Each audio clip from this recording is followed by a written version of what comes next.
Eh bien, écoutez, je vous propose qu'on commence. Il est 32, c'est parfait. Bonjour à tous, bienvenue pour ce webinaire. Je suis Eve Herrera. Pour ceux qui ne me connaissent pas, je suis responsable donc du pôle opération chez Ask for the Moon et aujourd'hui, on lance un nouveau format de contenu donc qui aura lieu tous les 2 mois.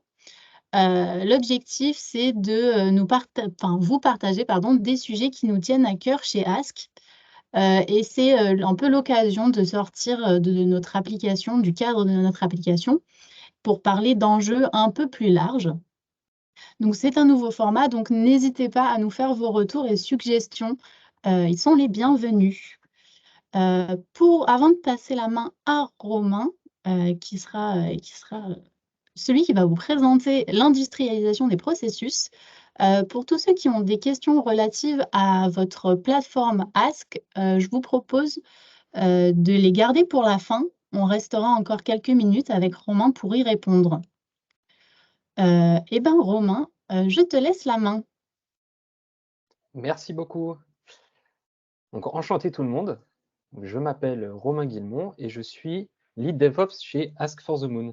Alors, petite parenthèse rapide sur donc, pourquoi ce thème m'intéresse et quel est mon rôle exact au sein de Ask. Je ne sais pas si certains sont familiers avec le terme de DevOps. Donc, c'est une fonction que j'occupe depuis à peu près enfin, plus de 10 ans maintenant, il y a 12 ans. J'ai pu faire dans différentes boîtes. Et j'ai eu entre autres l'occasion de travailler avec beaucoup d'équipes différentes, dans des structures qui étaient petites et qui ont également grandi énormément. Alors, pour ceux qui ne sont pas familiers avec le terme DevOps, je vais faire très rapide et très synthétique. Mais DevOps, à la base, c'est absolument pas un métier, c'est une méthodologie. Donc, ça fait un peu bizarre de se présenter comme étant une méthodologie. Donc, je vais expliquer rapidement ce que c'est. Historiquement, dans le cadre d'un développement d'un projet informatique, c'est-à-dire qu'il y avait deux grandes équipes. Les équipes des développeurs qui se chargeaient d'ajouter des nouvelles fonctionnalités au produit, de pouvoir l'améliorer.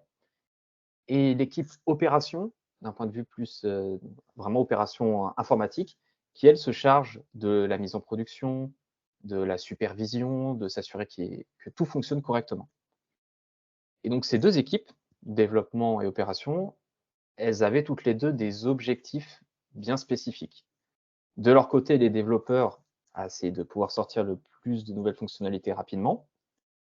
Et de l'autre côté, les opérations, c'est vraiment de s'assurer de la stabilité du produit. Alors, comment faire en sorte que les deux puissent travailler le plus efficacement possible, sans trop de friction?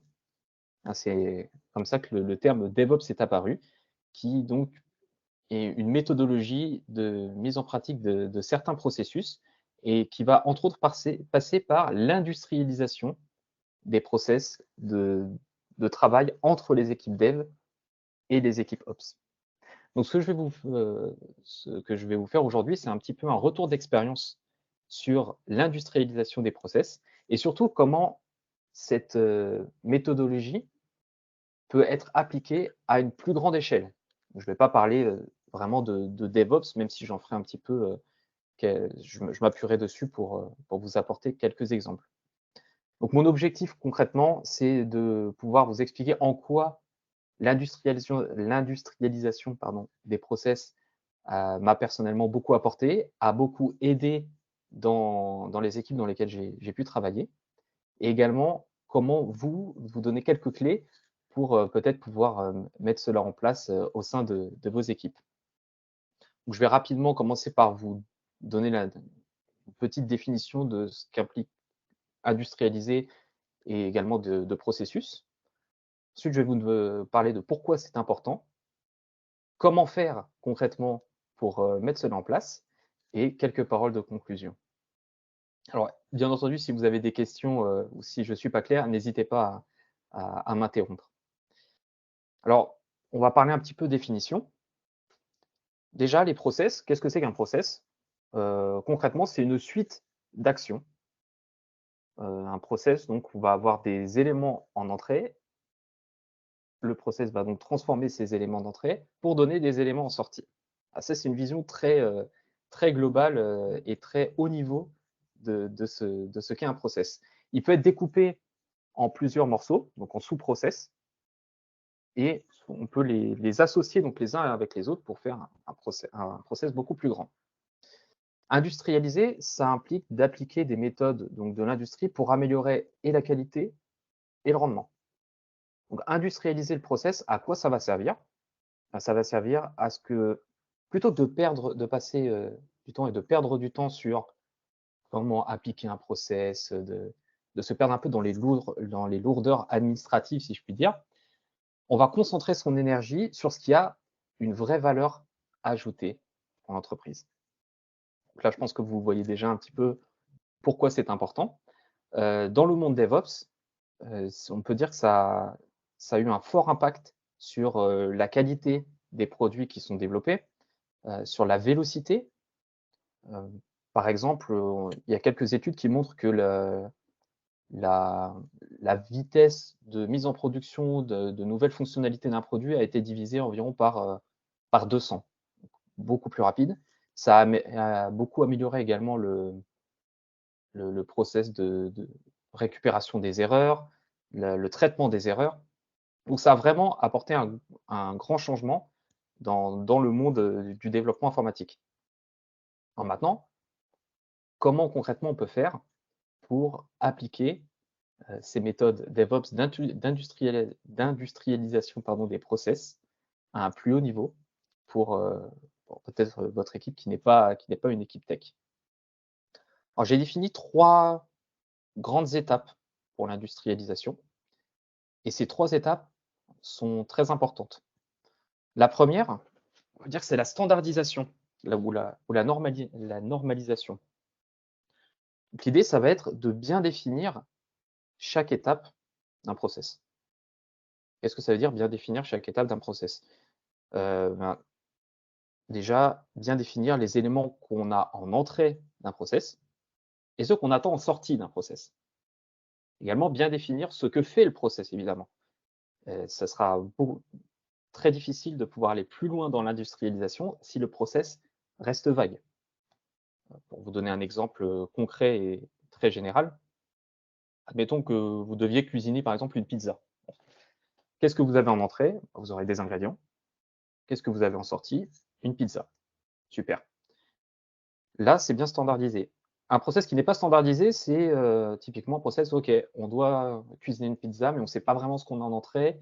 En sortie, c'est pas forcément clair. Des fois, on a une pizza, des fois, on a autre chose.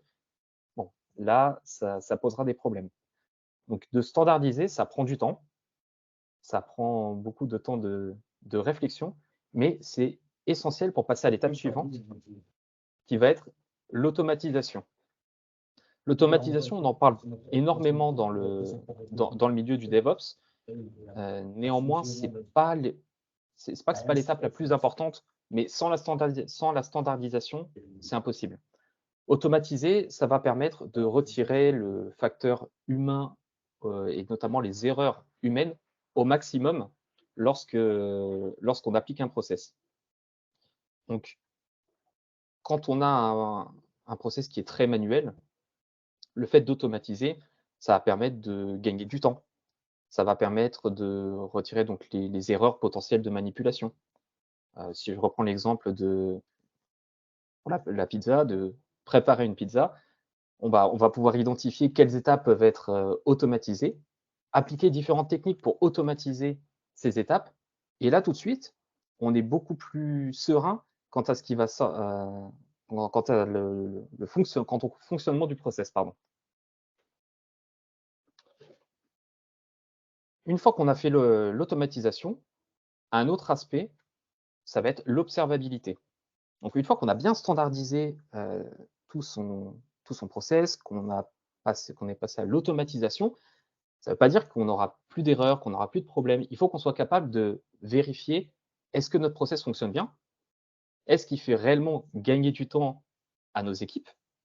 Hem Et donc ça aura pour conséquence de rassurer grandement quant à l'usage de ce process, et ça va permettre également l'amélioration continue. En fait, industrialiser un process, ce n'est pas, le rendre plus lourd. C'est au contraire le rendre plus léger pour les personnes qui vont avoir à appliquer ce process. Donc là, on voit bien 3 étapes: standardiser, automatiser, être capable d'observer. Bon, alors tout ça, c'est intéressant. Maintenant, j'imagine que vous avez des process de travail entre les équipes. Comment faire pour mettre en place ces méthodes? Il y a un ingrédient qui est essentiel et qui est vraiment ressorti de l'expérience que j'ai eue, c'est d'être capable d'aligner les intérêts des différentes équipes. Je vais reparler un peu du DevOps.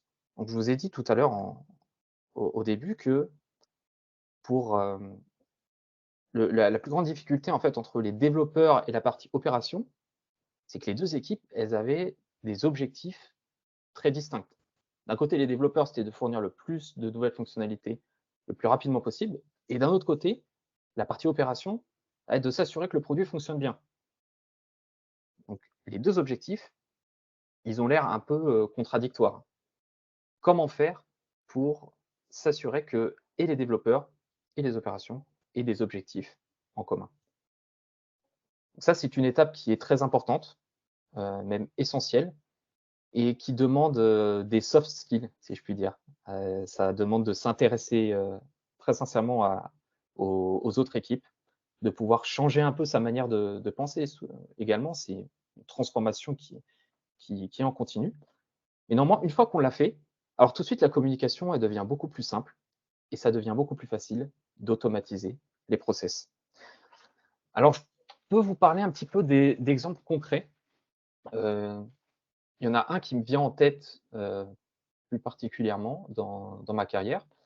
Donc c'est quand j'ai travaillé pour, une autre entreprise qui faisait de la modération de contenu et j'ai eu l'occasion de travailler beaucoup avec des data scientists. Donc les data scientists, eux, leur objectif, c'était vraiment de pouvoir trouver les dernières nouveautés, notamment en termes d'IA, pour, sortir des modèles de modération qui soient le plus exact possible. Mais ils n'avaient pas vraiment de contraintes de production. De l'autre côté, il y avait les développeurs qui, eux, faisaient tout leur possible pour, fournir une application qui soit la plus rapide possible, et ça, c'est pareil, ça choquait un peu avec les objectifs des data scientists. Donc comment on a fait pour, aligner déjà les intérêts? Ben, que ce soit l'équipe de développeurs ou l'équipe de data scientists, les 2, leur objectif, c'est au final de fournir la meilleure expérience à l'utilisateur. Donc on s'est concentré réellement là-dessus et ensuite on a discuté énormément avec les data scientists pour mettre en place un process de contrôle de qualité, de contrôle de vélocité également, des de leur modèle, des nouvelles technologies qu'ils essayaient, leur donner des contraintes qui soient très claires, donc standardisées, sur ce qu'on avait en entrée et ce qu'on voulait en sortie. Également, combien de temps, heu, on pouvait passer, dans l'exécution du modèle de machine learning, quelles étaient nos contraintes de production. Voilà, donc tout ça, on leur a clairement donné. Ensuite, on a travaillé avec eux sur l'automatisation du process de contrôle de qualité d'un modèle, du process d'entraînement des nouvelles données et au final, on est passé pour le premier modèle qu'on a entraîné qui était, c'était vraiment que des étapes, manuelles. On a fait beaucoup de recherches, donc il y avait beaucoup d'imprécisions. On avait dû le sortir en peut-être 3 mois et après cette partie d'industrialisation du process d'entraînement des nouveaux modèles, on est passé à quelques heures. Donc de 3 mois à quelques heures, on était capable de fournir un nouveau modèle pour les clients qui soit plus précis pour leur modération, qui soit également de meilleure qualité et qui vraiment au final a amélioré l'expérience des utilisateurs. Au final, tout le monde était content, que ce soit les data scientists ou les développeurs. Et donc comme je l'ai dit, la le fait d'aligner les intérêts, c'est vraiment quelque chose d'absolument essentiel. Si on ne le fait pas, malheureusement, c'est très difficile d'aller plus loin dans l'industrialisation des process. Voilà. Est-ce que vous avez déjà des questions, heu, à ce moment? Peut-être des choses qui ne sont pas claires, que je pourrais vous éclaircir?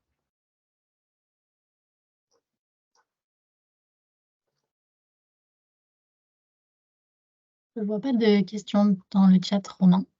En revanche, OK. vous pouvez aussi prendre la parole, Oui, n'hésitez je peux pas. prendre la parole.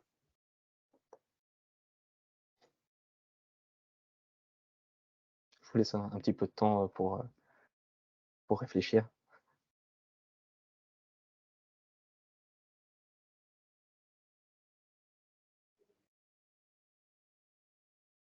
On n'a pas de questions. Non? Je pense Bon, que tu bah, peux très bien. enchaîner. OK, impeccable, je vais continuer. Donc, on a parlé d'industrialiser les process, donc ça, c'est bien. Comment le mettre en œuvre? Standardiser, automatiser, observer.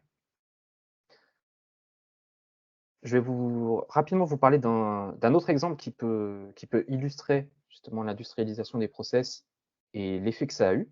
Donc là, c'est un exemple qui est, bon, c'est également lié à une de mes précédentes, expériences, mais celle-ci, elle est beaucoup moins liée à l'informatique en elle-même.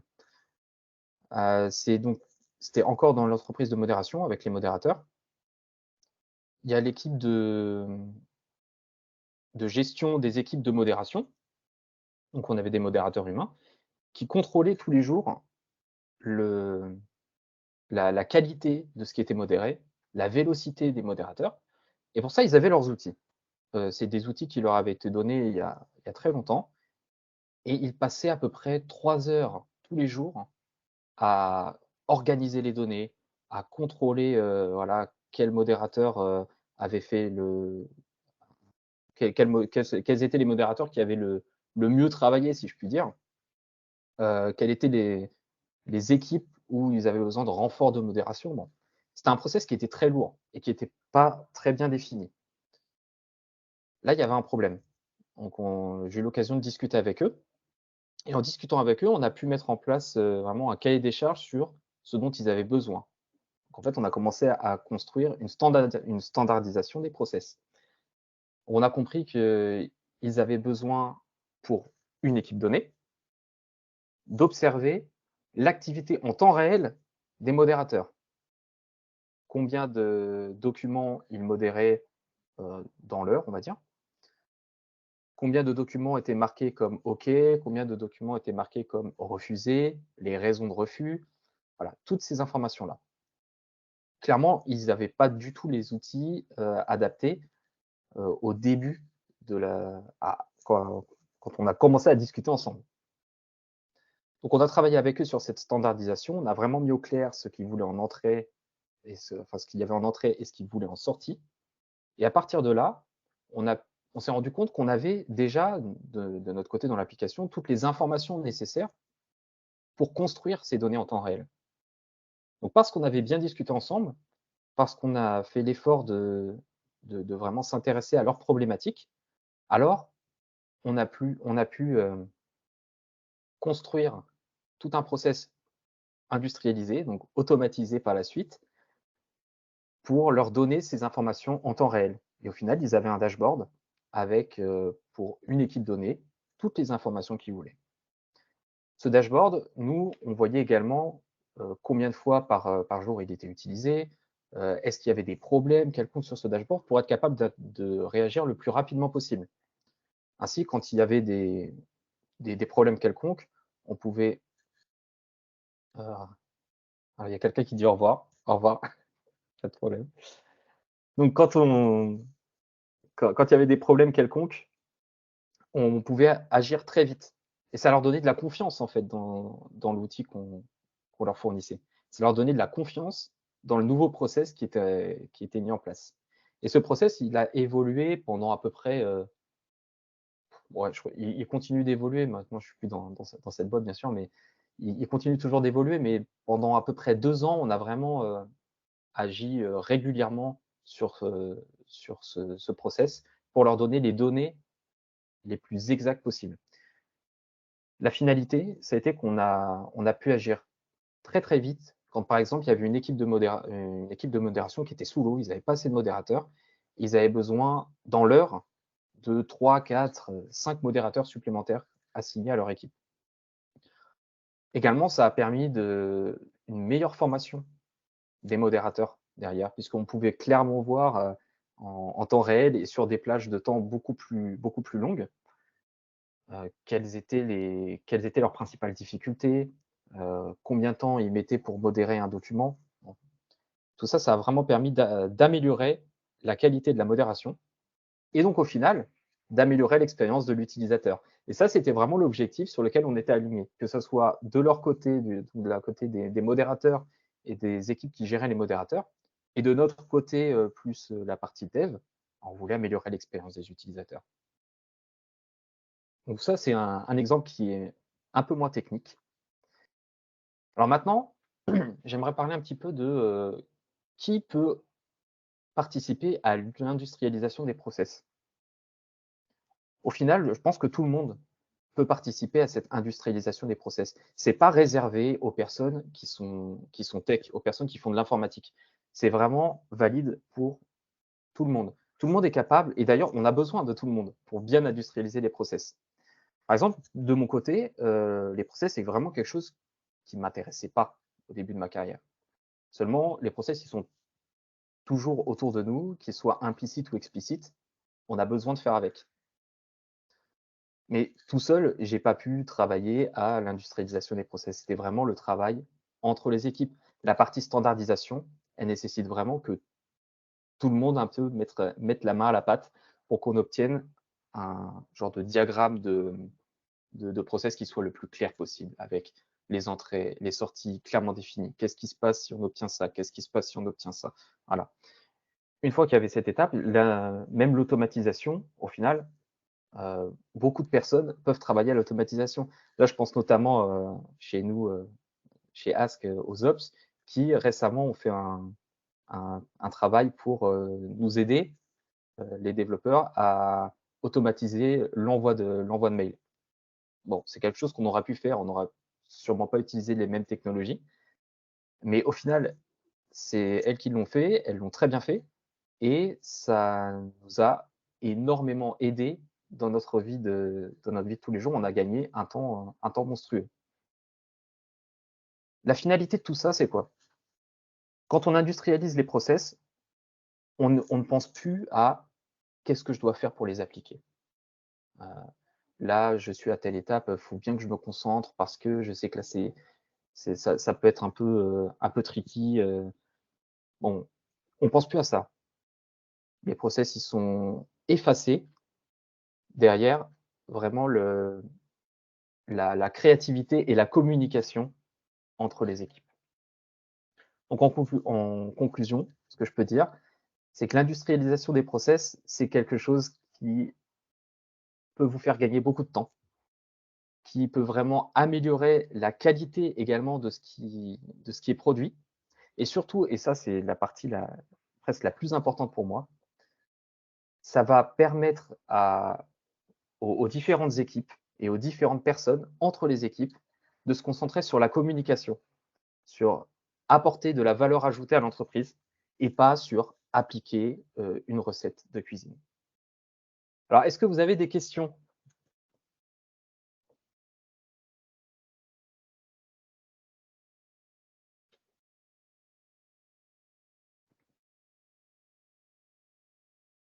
On n'a pas de questions dans le chat, Pas de toujours, questions dans le chat? n'hésitez Alors pas. je vais ouvrir le chat d'ailleurs. Hop. On n'a pas de questions dans le chat. Heu, eh bien, écoutez, merci à tous. Merci d'avoir participé. N'hésitez pas à nous faire vos retours, sur sur ce premier webinaire, donc l'industrialisation des processus, fait par Romain Guillemot. Merci à tous. Pour ceux qui, auraient des questions sur leur plateforme Ask, c'est le moment, donc je vais arrêter l'enregistrement et sinon pour les autres, eh beh, je vous souhaite un très bon appétit.